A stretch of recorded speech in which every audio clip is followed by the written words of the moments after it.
About 7 years ago, God asked somebody to send me exactly 27,000 naira. I can never forget it. Here's the full story. So in that period, I was stacking failures upon failures upon failures. I had just moved back to Lagos from failing and I was doing terribly at my job and I knew it.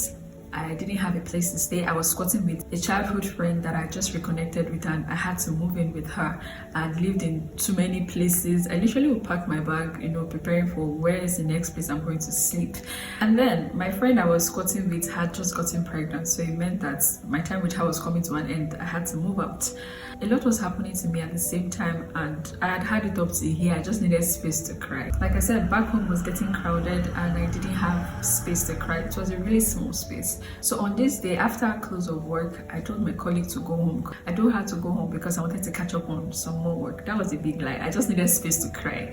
And when everybody had gone home, I locked one corner of the office, sat on the floor and started to cry. I cried so much. I cried for hours. Like I wasn't praying. I wasn't meditating on anything. I was just letting it out. I was wailing, I was weeping. You had to see my eyes. It was terrible. And the only thing that interrupted me was the fact that the cleaner knocked on the door. So I had to excuse her. Since I was not done crying, I continued on the road. Quite frankly, I didn't even care if anybody was looking at me. It was dark though.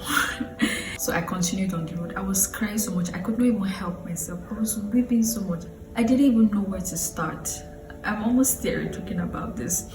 And I was trekking home because I didn't even have TV. So in the middle of this, my phone rang and I was going to ignore it, but I didn't even have a time to return a missed call. So I was like, so that I'm not waiting anybody call, I'm going to call back. And then I took the call. This person was from church in my choir, but we hardly ever spoke apart from pleasantries and greetings. I was really young and she was a lot older. Why was she calling me? Anyway, I took the call and the first thing I heard is, "Hi Tori, please send me your account details now."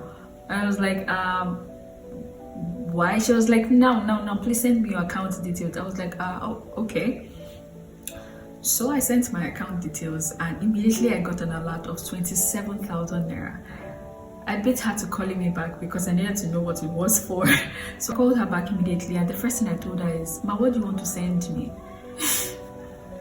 I can't even believe I said that, but that was about my salary at the time. So I was wondering why exactly she would send me 27,000 naira.